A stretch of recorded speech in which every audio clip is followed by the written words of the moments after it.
Om Asato Ma Sadgamaya Tamaso Ma Jyotirgamaya Mrityurma Amritam Gamaya. Om Shanti Shanti Shanti. Om, lead us from the unreal to the real, lead us from darkness unto light, lead us from death to immortality. Om, peace, peace, peace.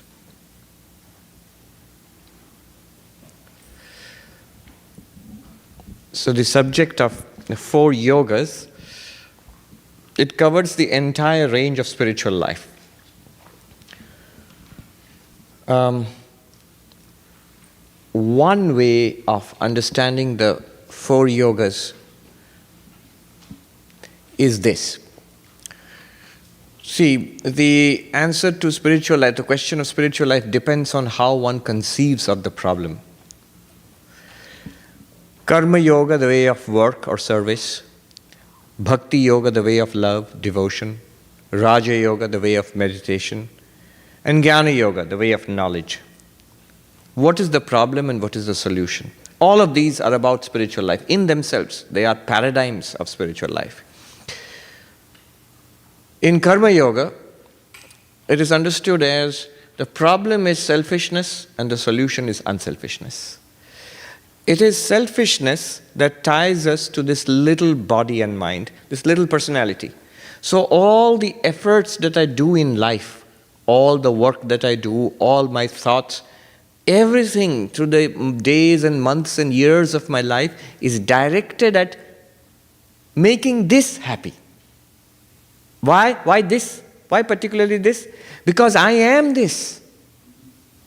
I am this. We never question it. It goes without question that I am this thing. I'm reminded of a couple of very interesting incidents. Today, I received an email from a doctor in Edinburgh. He says, all my life, I've never been particularly interested in spirituality or religion. Oncologist. Yet recently, just a few days ago, some time ago, what he did was, he says, we're examining, I was looking at x-rays of the body, and then I thought, I can identify every bit of this body. Looking inside the body also, every bit of it.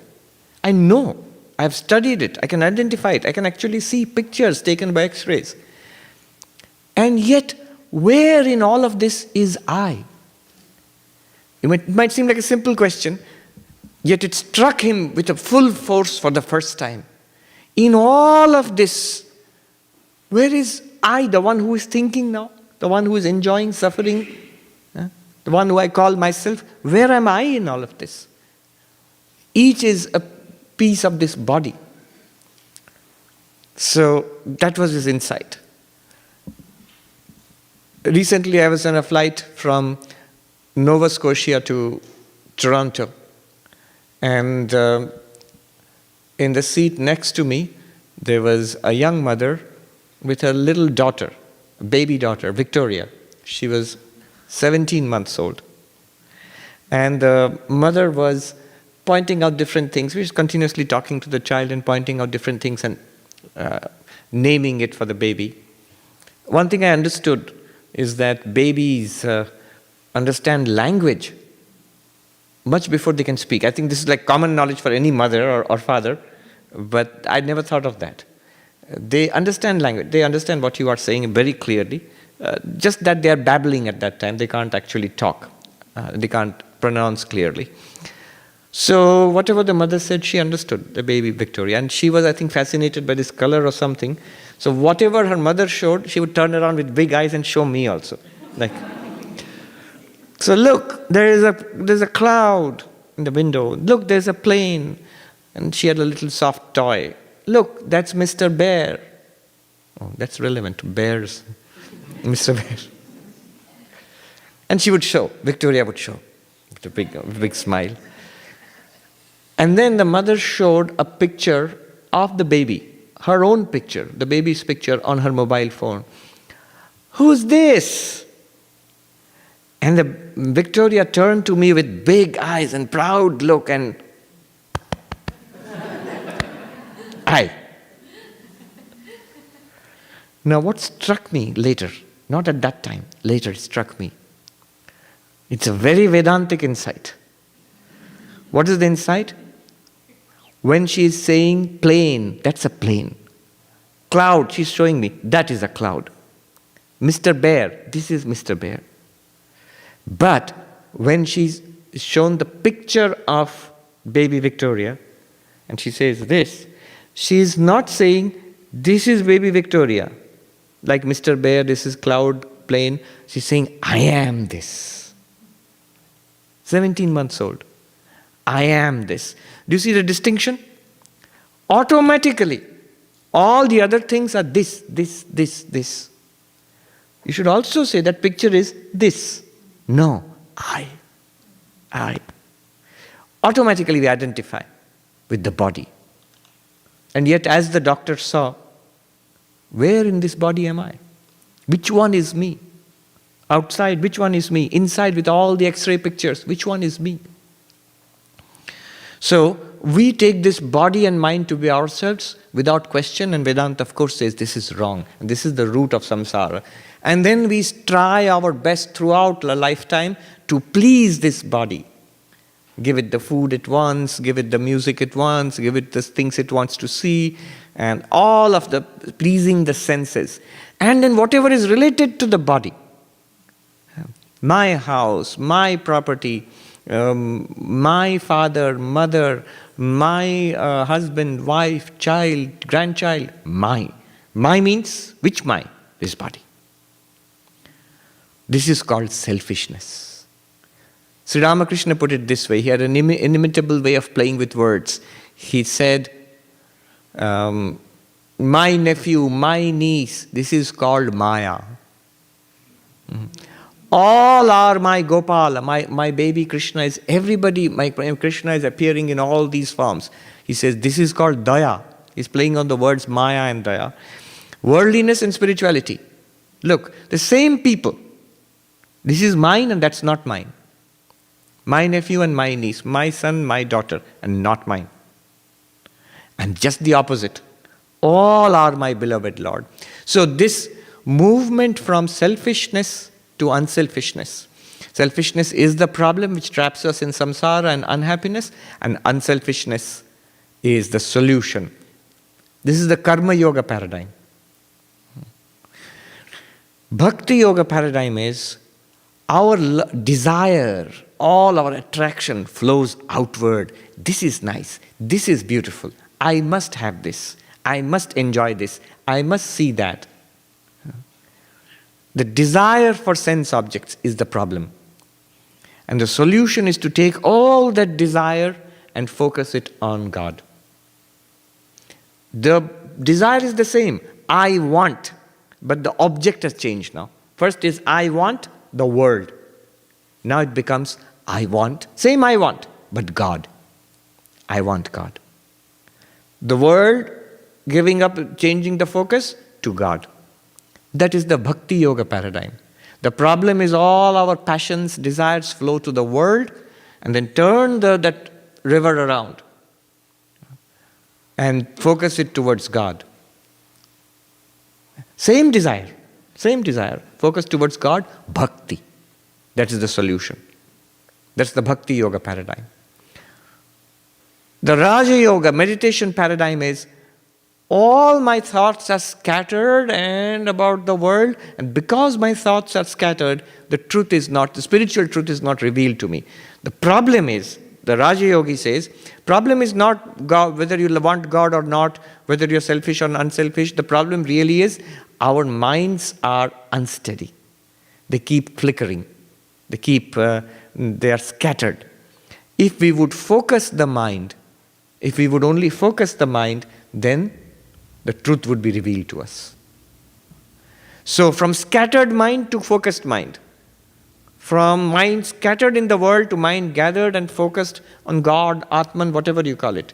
From unmeditative mind to meditative mind. That is the problem, and from there to the solution. That's the Raja Yoga paradigm.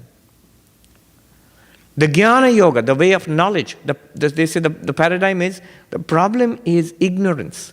We do not know what we are, who we are, right now, right here. And this is called ignorance, and the solution to ignorance is knowledge. So from ignorance to knowledge, the Jnana Yoga paradigm. From scattered mind to concentrated meditative mind. First was Jnana Yoga paradigm, second one is Raja Yoga paradigm. From mind, desires pouring out into the world, to desires all concentrated on God. Bhakti Yoga paradigm. From selfishness, scattered in 100 selfish pursuits for this one body and mind. All the activities are now channelized unselfishly. That is the Karma Yoga paradigm. Of course, I am giving you a general case, very oversimplified version. We will go slowly into the depth of it. So right now the discussion is on Karma Yoga. This session and the next one. Now, Karma Yoga has something unique. First of all the yogas, this is the only one which is not private. Yeah. Your meditation, your devotion, all your philosophy, it's yours. Really doesn't have too much to do with me. I may get the fruits of it when you're fairly well along the path, but otherwise, not much to do with me. But Karma Yoga is engaged with the world, with the public. So your Karma Yoga is that spiritual path which is directly in contact with the world. Another fact is, in today's world, work is very important. All of us. Whether you are in an ashram or in a family or in a workplace, you are active. You are doing things. You're coming in contact with people. We're coming in contact with problems. Now this takes so much time and energy that if we cannot spiritualize our work life, then spirituality is a losing proposition. It will always lose. If we clearly make a distinction, my secular life and my spiritual life, then out of 365 days, how many days retreat? Star Lake retreat? 3 days. 362 days? What about the other 362 days? Not spiritual. 24 hours in a day, how many hours are spiritual? Maybe at the most half an hour. Busy days, then 5 minutes, 10 minutes.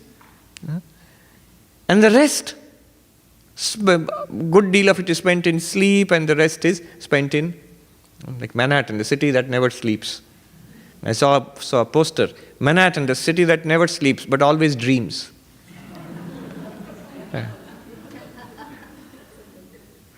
So, yeah, that's a good one. She's saying it's a good one. I'm sure somebody in Wall Street must have come, or some Madison Avenue, somebody must have come up with it. Yeah. So, spirituality will always lose if you do not spiritualize your whole life. Our energy, time, concerns are mostly with the world, mostly with work. Only a little is left over for spirituality. One Swami told me, if you cannot spiritualize your work, then you're a vagabond. As a monk, when I first came to the ashram, what are you doing? Other people out there in the world, they are earning money, they are doing, they are working, they are raising families. What are you doing? See, you're working in a school or a hospital and all. If that's not spiritual, if that's not connected to your goal of God realization, then why are you doing it? Others are doing it. The doctor is doing it because he earns money. The teacher is doing it because he earns money. He takes care of his family. Why are you doing it unless you can spiritualize it? So work has to be spiritualized. Otherwise, this distinction between secular and spiritual, Karma Yoga erases that. It makes everything spiritual. It makes everything spiritual. So we're going to talk about Karma Yoga. There's a lot to learn, and I'm going to, they call it an info dump. So I'm going to tell you a lot of things. Remember, if you have any short, specific questions, I can answer right away. Otherwise, we'll keep it till the end of the class. I'm primarily going to be using Swami Bhajananandaji's book. He wrote a little monograph about it, a very spiritual, saintly, very illumined, very intellectual monk of our order. So his work is based mostly on Swami Vivekananda's Karma Yoga. I think we have copies of it here. Yes. So that's the standard work to go to. Swami Vivekananda, it was his favorite yoga, you might say. He gave great emphasis on Karma Yoga. Great emphasis on Karma Yoga. So we'll see more and more why. So first, so I'm going to give you several points, one after another, today and tomorrow in the morning. There's a lot to understand here, a lot to clarify. Because Karma Yoga, we don't think much about it. But yet it's so important for us.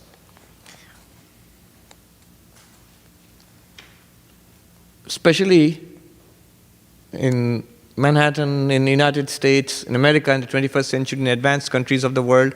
I was in Boston day before yesterday, and this Uber driver, he said he's from Liberia. And I said, do you ever go to your country? He said, every year. And he was very funny, nice young man. He said, I go there to relax. I work here. Here you can't work, you know. Here you can't relax, you know, man, you can't relax here. Yeah. And then he says, you go to Liberia, man, you just let it go for some time. Why all this? So when you are working so much, and you cannot not work. If you try to do that by force, you will end up feeling guilty. You will end up feeling uneasy in this economy, in this society. So how do you spiritualize work? So karma. So let's get into it. I've got actually some notes and stuff. That's why I wanted this. Karma translates into work. But here's the thing. Not all work. The moment we say work, there are different meanings of that word. So, for example, physics, motion is related to work. All motion, there's so much motion going on in nature. The sun and the moon and even the river and the wind. Motion is going on. Is that work? No. Machines are doing some. In fact, there are formulas we learned in physics classes as kids. Calculate work done in energy units and all. Is that karma? No. Karma is that which is done by a living being, in a living body. So karma is, the word karma as it occurs in Karma Yoga relates to one. Work done by a living being in a living body, sentient being, that work. Second, it's consciously done work. There must be a sense of agency, a sense of a feeling of, I am doing it. So my tummy is now busy digesting the food we just ate. Is that karma being done? No. So I am doing it consciously. Agentship must be involved there. Third, there must be results for which we are working towards. So there is bhoktritva. Bhoktritva means the enjoying. Literally, karma is kartritva, agentship. And bhoktritva means it is translated as enjoyership, but it's not actually enjoyer. It can also be suffering. Mostly it is suffering. So the work that we do, the results that come from that work, we enjoy and suffer that. So that also is a part of what we mean by karma here. A machine does a lot of work, but it's neither enjoying nor suffering. Neither enjoying nor suffering. Even a computer, which does intelligent work. Deep Blue beats a chess grandmaster. And the chess grandmaster who played hard to win and loses is feeling disappointed, depressed, and humiliated. But Deep Blue does not feel triumphant and joyful. No. So is it beyond triumph and joy, beyond depression? Is it a perfect karma yogi? No. The term karma does not apply to what Deep Blue is doing, but it applies to what the grandmaster is doing. So there has to be agentship. In Sanskrit, kartritva, there has to be enjoyership, sufferership. I don't know, I'm coining new words. Enjoying and suffering, bhoktritva. Then there must be what is called the cosmic result. That by doing this karma, I get some result. See, Number 4, you write down moral obligation. Karma has a moral dimension. Good, bad, righteous, unrighteous. These things become involved. So, for example, a baby might consciously do something, but what the baby is doing is not good or bad. When baby is very young. Animals do many things, but you don't call the cops on the animal which creates a nuisance. Nor do you give although they give medals to dogs nowadays for bravery in war and all of that. But generally good and bad, a moral obligation, a sense of that there is a moral dimension in karma, which need not be there in all kinds of activities or work. So moral dimension is 2 parts. Morality, good, bad, and freedom of choice. If we think a little bit, we will realize quickly that without freedom of choice, without free choice, you cannot have good and bad. You cannot praise a person for action, good action done consciously, or you cannot blame a person for evil done consciously unless that thing was done freely. If the person is forced to do something bad, you cannot really blame that person. If that person unknowingly does something great, you cannot really praise that person. So moral dimension is there. And moral dimension means, one is that there must be good and bad involved in that, and second is there must be freedom of choice. Karma, another idea. And the last one is what is called cosmic result, karma phala. This is usually the way karma is understood in Sanskrit and in Indian languages. You say, when my karma is bad, what do you mean my karma is bad? We understand that the results of our past karma are what we are experiencing now. The law of karma states, good, good, bad, bad. Swami Vivekananda's poem, Song of Sannyasin.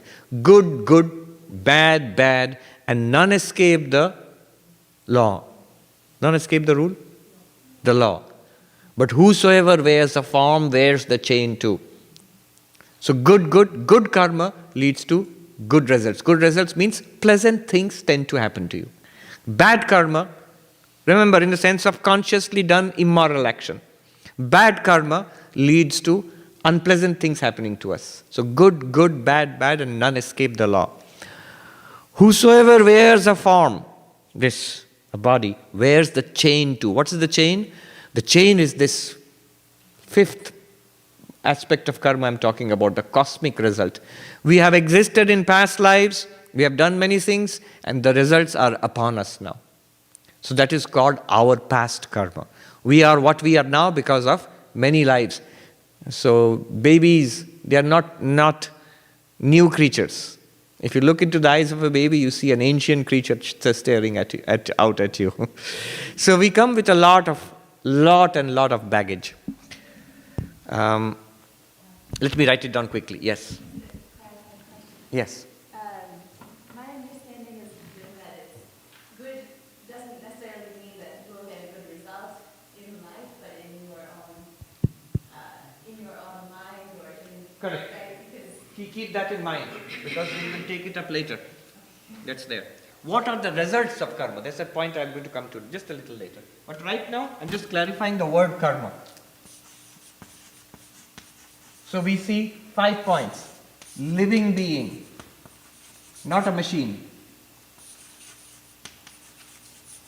This distinguishes the word karma we use in karma yoga from the word work in science and many other things you can use. Then agency, kartritva. Then suffering, enjoying. I'm using the Sanskrit word bhoktritva. Bhoktritva. It means enjoying and suffering. Then there is moral dimension, which includes choice.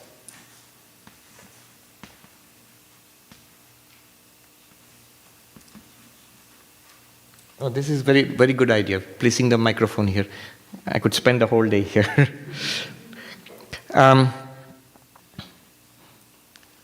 Moral dimension. I was just reminded the famous French philosopher Michel Foucault, he talked about the Greek idea of parrhesia. Parrhesia means truth-telling. Ancient Greeks had a very interesting idea. Parrhesia means truth-telling. What is truth-telling?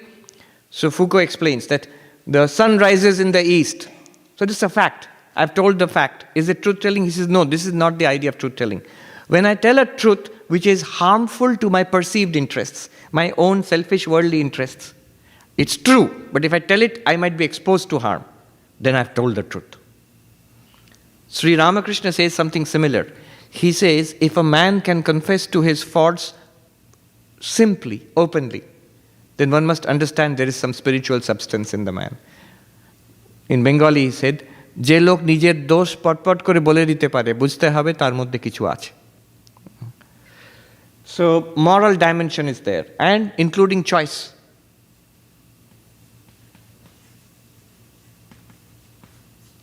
And this other one, the real thing which most people understand by karma, a result which will come to us in life. Cosmic result. This is what most people mean in India when they talk about karma. In Hinduism, Buddhism, Jainism. By the way, this karma, this idea of karma, good, bad, consciously done good leads to good results in this life or the next. Consciously done evil leads to bad results in this life or the next. This is something accepted by all the Indian religions. Hinduism, all varieties of Hindus who do not agree on almost anything else. I often introduce Hinduism in schools in America. When they're asked about Hinduism, I say that any question that you may ask about Hinduism, the answer is usually yes and no. Believe in God? Yes and no. There are philosophies. God is male? Yes and no. The song which Patrick sang at the beginning, Shakoli Tomari Ichha, all is thy will, is sung to God as the mother, divine mother. God has form. Yes and no. But there is something that all Hindus, if they call themselves Hindus, believe in. That is karma. And associated with that, multiple lives, existences, before this birth, after this. And all Buddhists who do not believe in an eternal soul, who do not believe in God, but they believe in karma. Buddhists believe in karma. They believe in many lives. Jains. So all Indian philosophies believe in this cosmic result. Why do I say belief? Notice one thing. All these are not really controversial. If you think about it, they are all, we know this. But this one it's a matter of belief, faith. There is a component of faith here. Because there are people who will say, no, I don't know. How do I know that I had past lives? How will I know? Maybe not. So anyway, this whole thing was a clarification of the term karma. Let's going ahead now. So what is karma yoga? Now we come to karma yoga. Dharma, religion, has two broad aspects in Hinduism, in Vedanta. Pravrtti and nivrtti. Swami Vivekananda said there's no good English translation for them, but the nearest he can say is Pravrtti means circling outwards, going out, flowing into the world. And nivrtti means circling inwards, turning inwards. Basically, what I sometimes call religion and spirituality, or the higher religion and the lower religion. So pravritti means engaging with the world, going out into the world, but doing it ethically. And that's religion. Mass religion is like that, basically.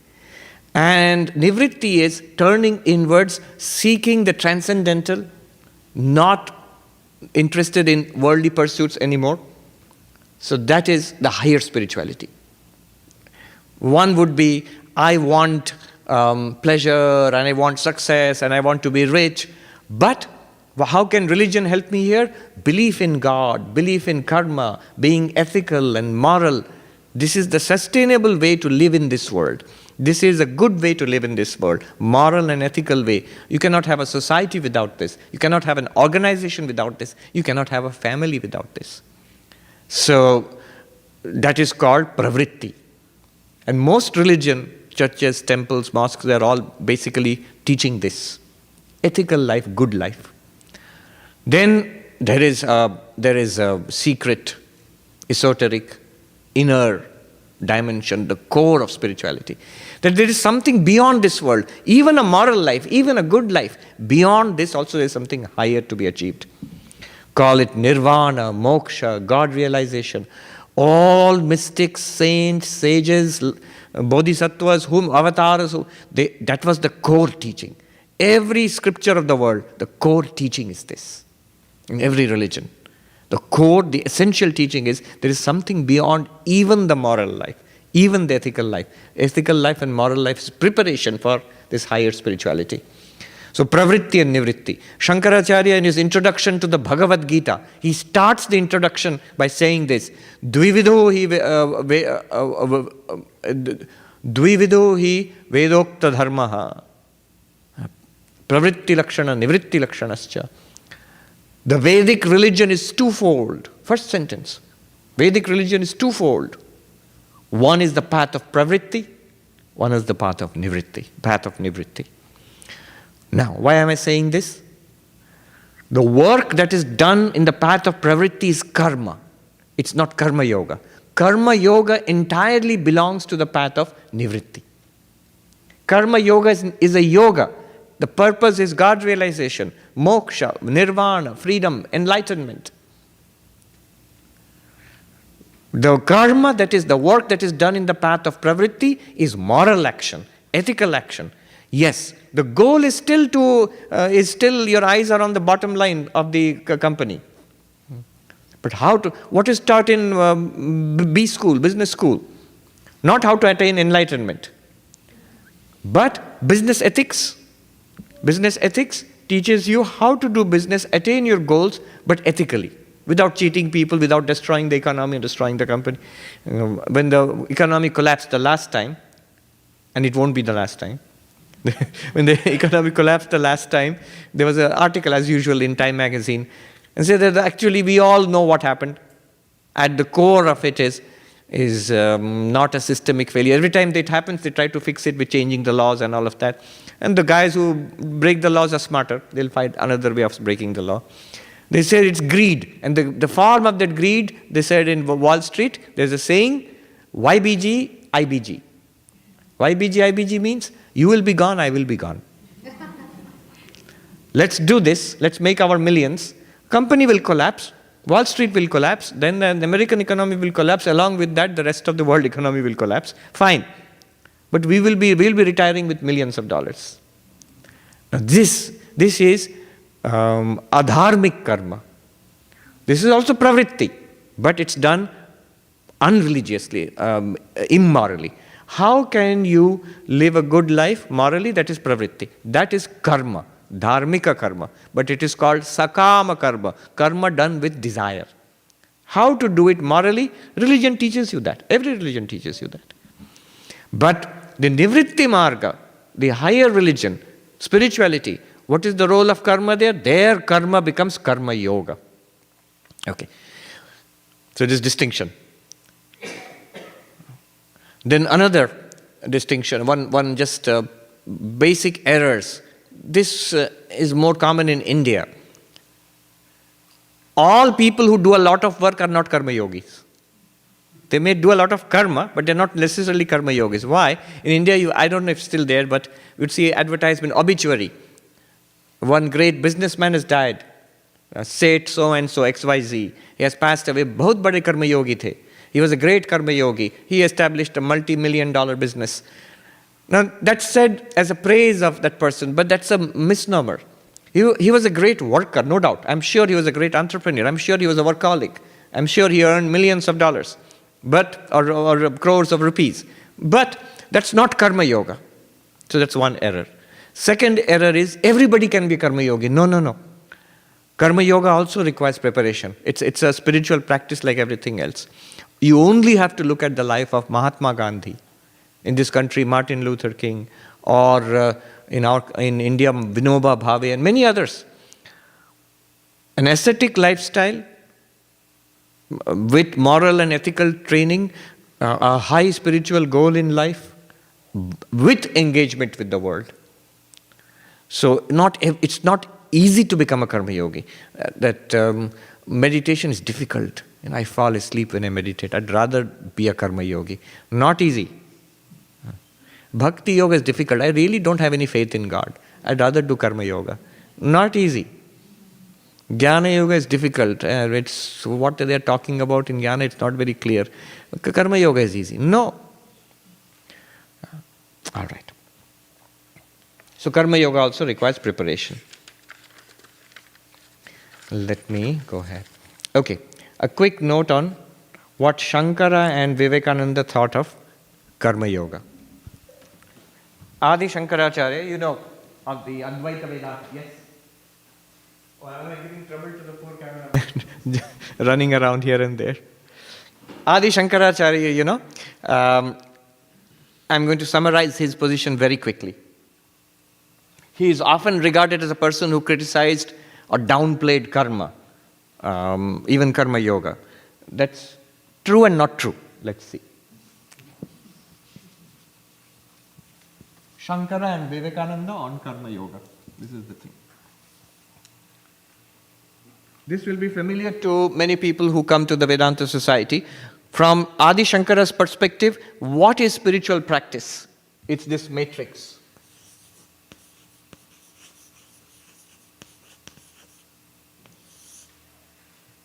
You remember the problem solution method? Yeah. So problem,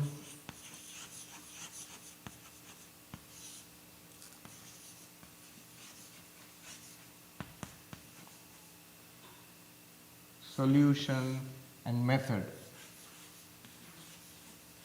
Very quickly, do any of you remember first problem? Ignorance. I see that repetition has a value. Ignorance. And the solution is, of course, knowledge. Yes.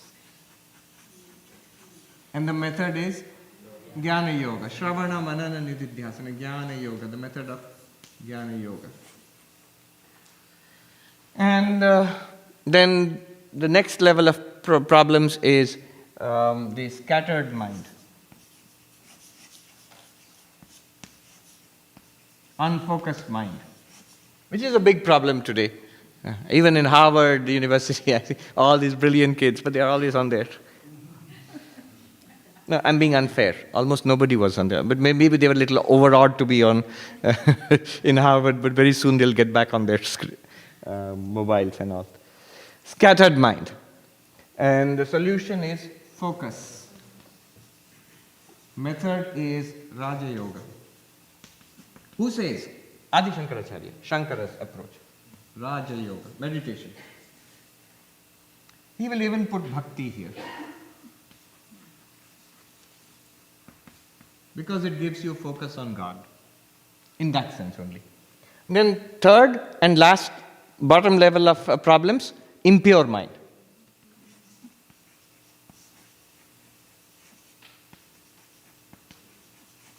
Solution? No-brainer, pure mind.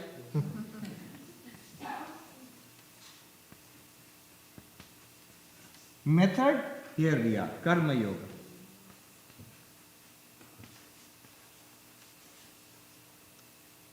So this is in Sanskrit, chitta mala. Pure mind, chitta shuddhi. Chitta shuddhi means purification of the mind. With karma yoga, mind is purified, impure mind is removed, and you get a pure mind. With the pure mind, you meditate, and scattered mind is concentrated, you get a focused mind. With the pure mind, it's in Sanskrit, vikshepa, ekagrata in Sanskrit. Ekagrata means focus. So, with focused mind and pure mind, when you come to Jnana Yoga, knowledge will come. This is in Sanskrit, jnana is knowledge. And it removes ajnana, ignorance. What happens then? You realize that I am Brahman. And the problem is solved. You were Brahman anyway. You didn't know it. You need to know it. You try to know it, doesn't work. Why doesn't it work? Mind is scattered. Rajasika mind, when you come to Jnana Yoga, it's scattered and thinks of so many things. I often have this experience when I'm teaching Vedanta. I tell you Drigdrishya Viveka, the method of the seer and the seen, or the method of the analysis of the 5 levels of the human personality. And then somebody or the other will say, Swami, can I understand it in terms of space, time, energy, and this? Something else he has read somewhere, that comes in. Maybe at some time you can think about it later, but first learn what's being taught here. Don't bring in your theories right now. So,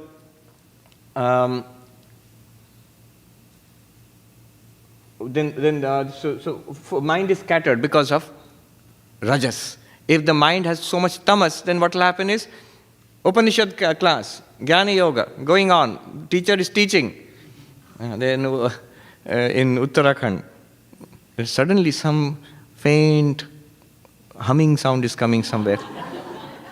And this monk who's teaching, he says in Hindi, he says, Are Mishra ji, kya hua? Mishra ji, what happened? And he gets up like this. Tanik samadhi lag gayi thi. A little samadhi. I had a little samadhi.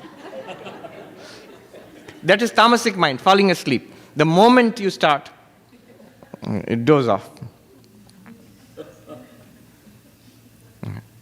An occupational hazard I've discovered of being a student. I'm on this side, but I'm now getting the experience of sitting on your side, so I have all sympathy. So focus is required, otherwise scattered mind, unable to grasp. That is not working. Again, that is also not working. Why? Mind is full of desires. Mind is being pulled away from interiorizing. So that purity is required. And that's where Shankaracharya gives Karma Yoga. Notice, Shankaracharya does not say Karma Yoga will give you enlightenment. I am Brahman by Karma Yoga. No. Karma Yoga, then Bhakti or Raja Yoga, meditation basically. The word he likes is not Raja Yoga. Shankaracharya does not use this. Again, difficult to say. See, this is the problem of going to school.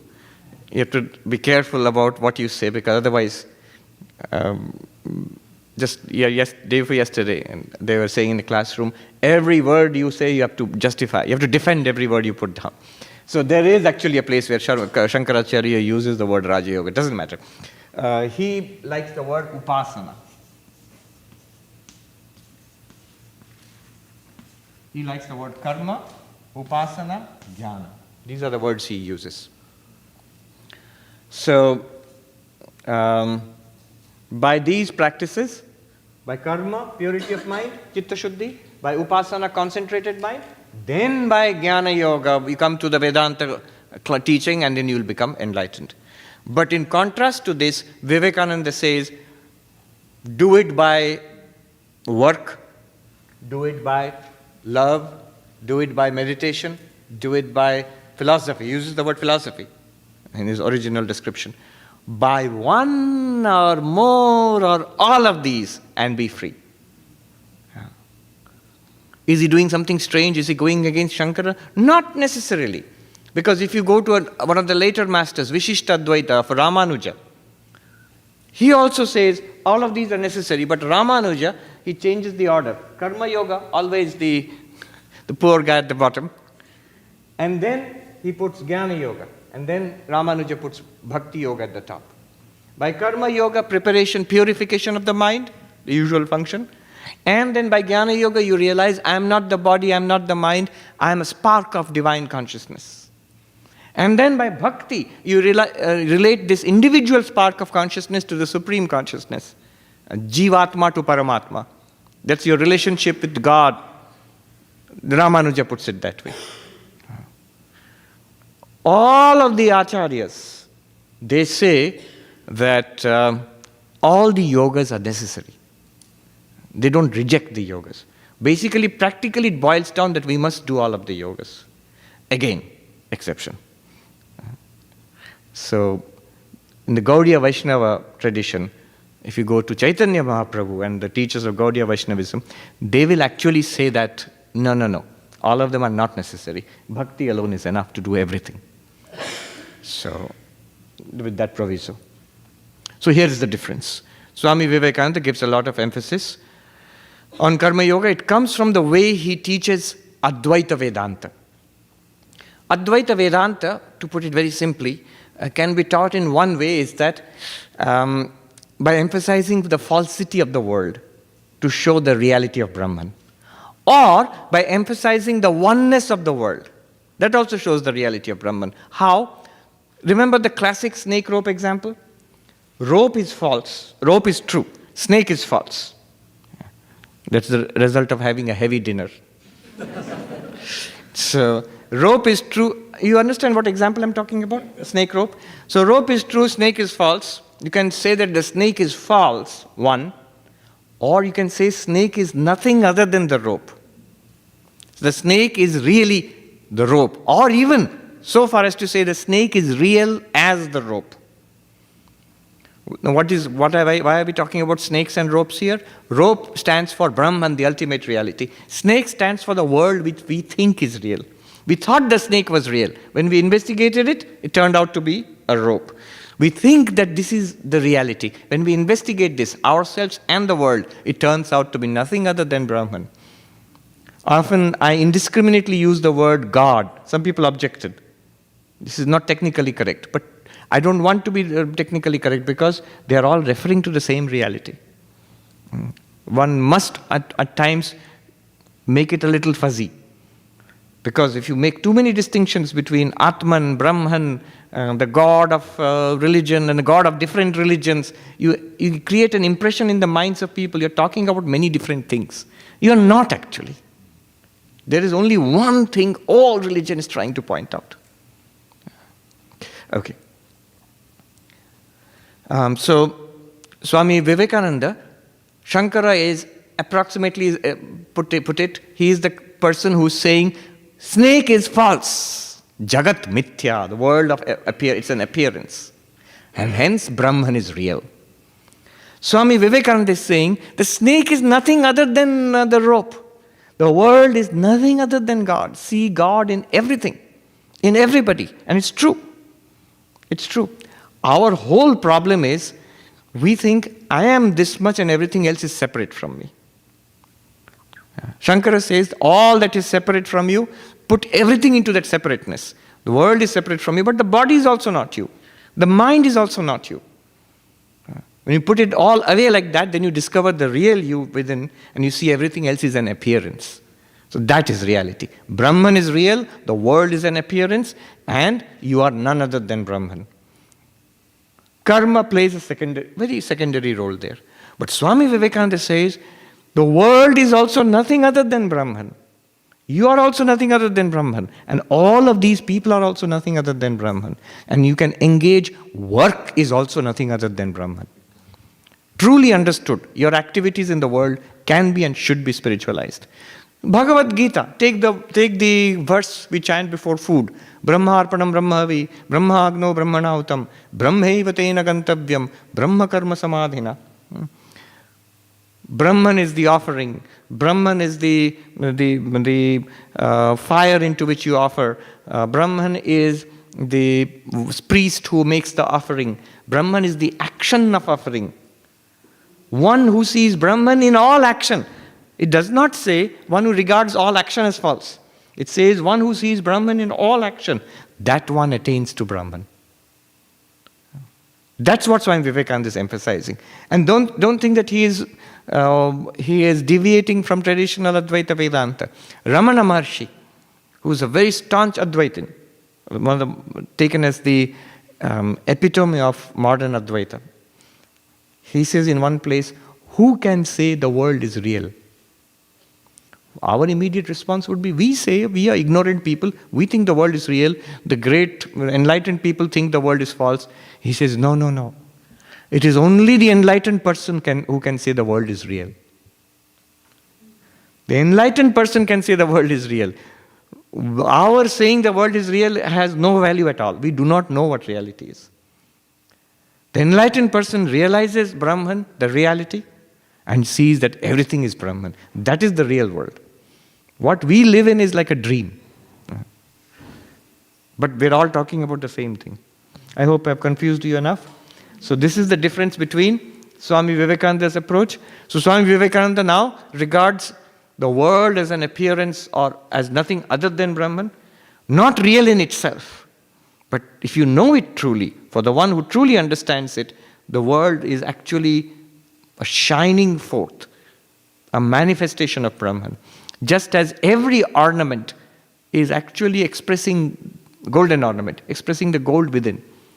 Every wave is basically an expression of the water. In the same way, everything in this world is an expression of God. So Sri Ramakrishna's teaching, Shiva Jnane Jiva Seva, serve all beings knowing them to be Shiva. That becomes the basis for Swami Vivekananda's Karma Yoga. Serve all beings knowing them to be Shiva. Shiva means God.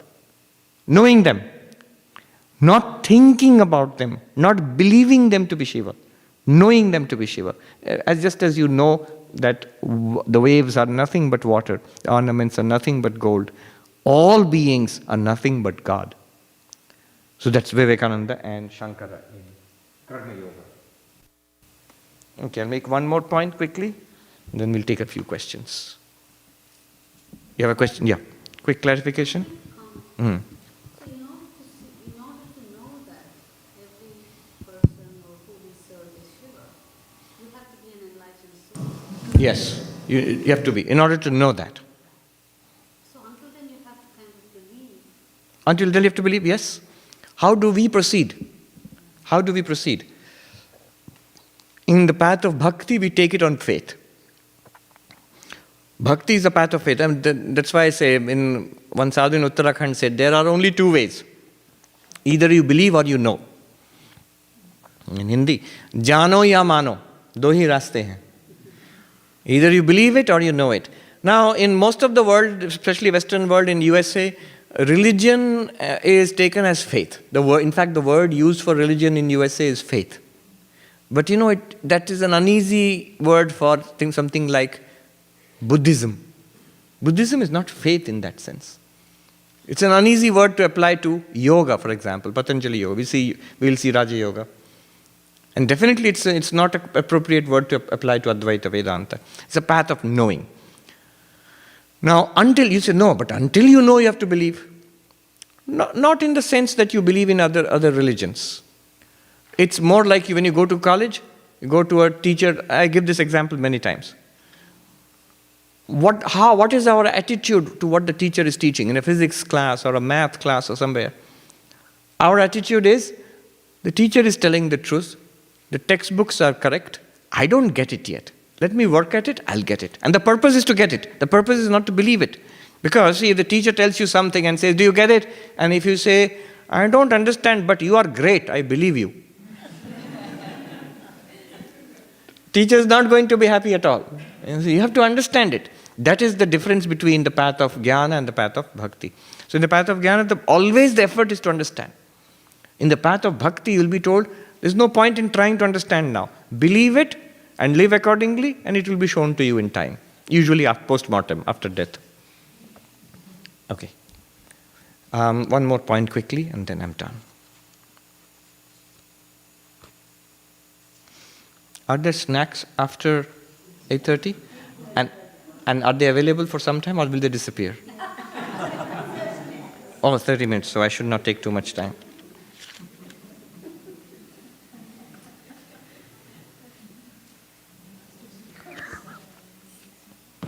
Okay. The effects of karma.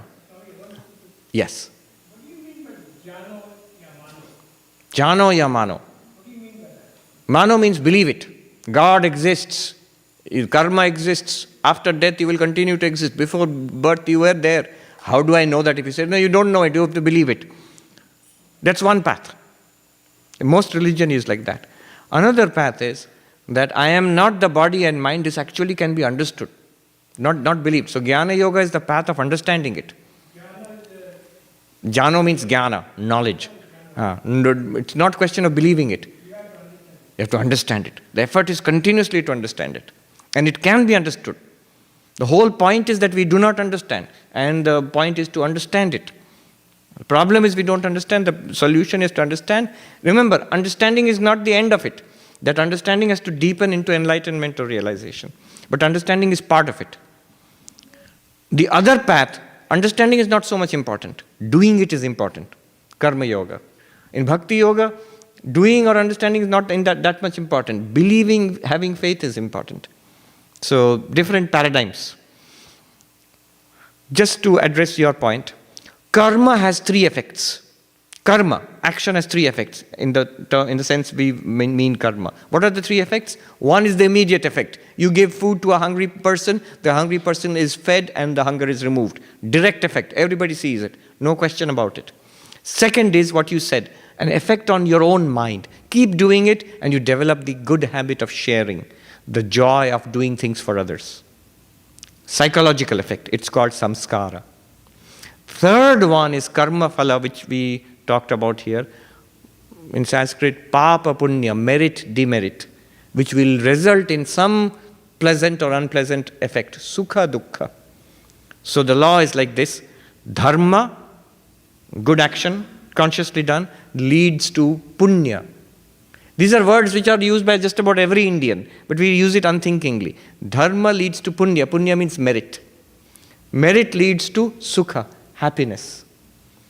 So the meaning is all good things which are happening to us now are because of some merit we have. And that we earned in earlier lives. But equally, all the unpleasant things happening to us, nobody's fault.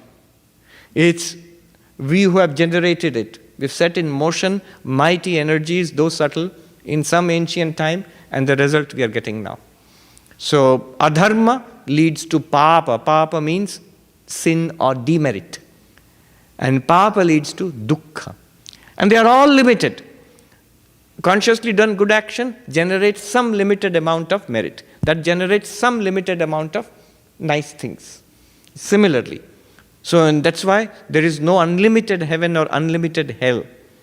There are limited heavens and limited hells. And they are all worldly. This worldly, that worldly, but all worldly. They are not spiritual. Spirituality is freedom from all of this. Freedom from the whole mess. Worldly mess and other worldly mess. Worldly mess is called this. And other worldly mess is that. That stands for heaven and hell. Both are mess. And freedom from this causality is, so Swami Vivekananda's poem, good, good, bad, bad, and none escape the law, but whosoever wears a form wears the chain too. This much is karma. Then what is Vedanta? Far beyond name and form is Atman ever free. Know thou art that. Say Om Tat Sat. Now thou art that sannyasi bold. Say Om Tat Sat. So on that beautiful note, let's end. Those who want to, let me do a Shanti chant, and those who want to grab a quick snack, I'll wait for questions, don't worry. But we don't want the snacks to run away. Om Shanti Shanti Shanti Harihi Om Tat Sat Shri Ram Krishna Rupanamastu. Yes. Yes. Or you can pass the microphone, or you can come up here and ask the question. And others, please feel to leave. Question?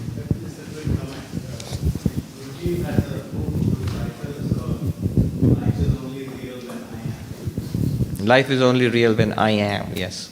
My own. Just repeat the comment. Just the comment was that Gurdjieff has a book named "Life is Only Real When I Am." Very deep point. Yes, the question. So can you explain it a little bit more, the difference between bhokta and cosmic result? Is this bhokta, is this life you enjoy it? Or is Bhokta means bhoga, that means to experience. Bhoga can be of two types. Bhoga means to experience, to have some experience. It could be a pleasant experience, which is called ishta, which means desirable experience. An unpleasant experience. Pain and disease and unhappiness and failure. So it's called anishta, undesirable experience. But both are bhoga. And I am the bhokta. The moment I say, I see, I hear, I smell, I taste, I touch, so I suffer, I enjoy, I am bhokta. And for that, I do work to get the desirable bhoga, the objects of enjoyment, and to avoid undesirable experiences. This is called bhoktritva. So karma is connected with bhoktritva. Yeah, but even the cosmic result is the same thing, isn't it? No, cosmic result is by doing karma, these experiences come to me. The bhoga comes to me. The bhoga is generated by the cosmic result. Bhoga is the thing which you experience. The thing will come to you, pleasant and unpleasant things, desirable and undesirable things will come to you, and you will experience it, I will experience it. So I am the bhokta, but the thing which I experience, that is the cosmic result. That is generated by my past karma. So all the things that we experience, it comes to us because of our past karma. And these are not good things. None of the whole thing is not good news at all. From a spiritual point of view, this is samsara. This is what we are trapped in endlessly. And to expand beyond this into our infinite nature is freedom. Yes. Swamiji, I'm confused about what you said about Shankaracharya's teaching, the cause and effect. Does the karma yoga purify your mind, or does purifying your mind make you a karma yogi? No. Karma yoga, when you practice karma yoga, purifies the mind. We can immediately see why. What is the essence of this kind of impurity? It's selfishness. So trying the best to, my level best to make this particular body happy. Why am I trying to make it happy? As Victoria said, I am this. Obviously I will try to make it happy because I am this. But Vedanta insists you are not this. Fatal error. One day this body will age and decay and die in spite of our best efforts. I'm gone also. No, that's the problem. You'll still be there. You will suddenly realize, I spent my lifetime taking care of the car. Now the car is broken and gone, I'm still there. I should have used the car for my purposes. But I lived my life trying to take care of the car. And this is from a famous science fiction story written in the 60s, 50s. Report on Planet 3 or something. An alien has come and sees this planet. It never mentions Earth. But it sends a report back to its home planet. I found an inhabited planet, inhabited by intelligent and powerful beings. Here is a report. These intelligent and powerful beings who inhabit this land, this planet, they are shiny, made of metal, and they have 4 wheels. And they have servants whom they carry within themselves. And those servants clean them, feed them, maintain them, they do everything for them. That is a commentary on the car culture in 1950s, 60s in USA, when it was booming. Very intelligent science fiction story. I'll come to you. Let her ask first, I'll come back to you. You had a question, I'll come. If my experience is the result of my karma, good and bad, then how do you reconcile that with the concept that God is the doer and I'm merely the instrument? Yes. We cannot. The only thing is because we do not feel that. So that God is the doer and I am merely the instrument, then you are a perfect karma yogi. That is the highest level of karma yoga. Let me quickly state 3 levels. Karma yoga also has levels. People don't understand this.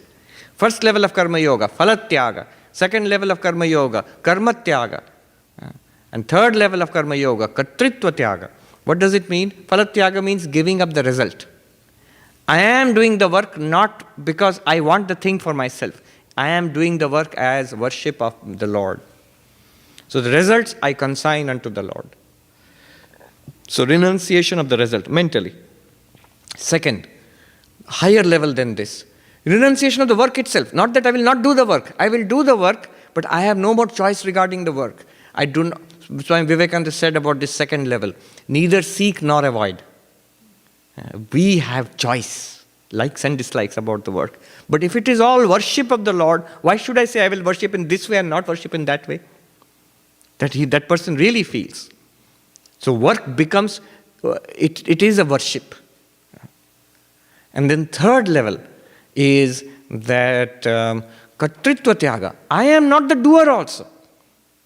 That is difficult to understand now because we inevitably feel I am the doer, and that comes of deep identification with the body and mind. At the third level, one begins to clearly see nature is doing everything.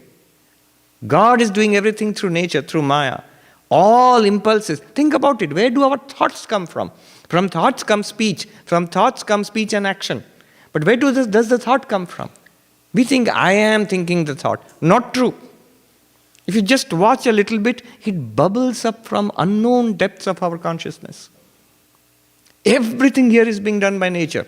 Bhagavad Gita says, Prakriti-eva karmani kriyamanani sarvasha. Prakriti alone does every action here in the entire universe. I mean, scientists will be so happy. Bhagavad Gita says, absolutely correct. Everything here is done by nature. Not one thing is done by you, the conscious being. Ya pashyati tathatmanam akartaram sapashyati. The one who sees oneself in that way, that I am not the doer, nature is the doer.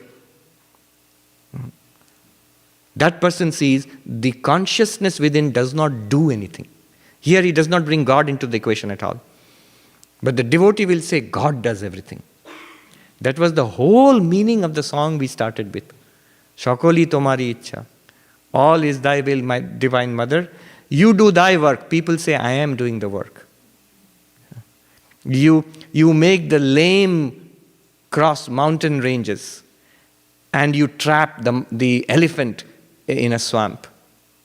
You make somebody enlightened, Brahma-jnana, and the other you plunge into the mires of samsara.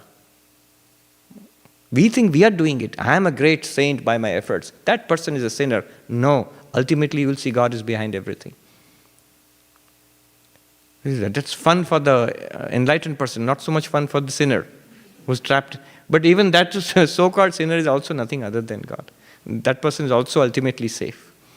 So at that level, no more that I am the experiencer of the results. You will not think I am the doer. I am not even the experiencer. You're already free. That's the highest level of karma yoga. Work and worship, first level. Work is there and worship is there, first level. Second level, work as worship. I know it's work, but I'm now trying to see it as worship. It's a practice. Third level, work is worship. We have a slogan for this, work is worship. Not so easy at all. If work is worship, we would always feel that we are, we are always as good as deep meditation. Then you really should go for the snacks. Chalo, we will take it up later. Hold on to your question. We'll talk about it as we go along. I can see that if I don't go, nobody's going.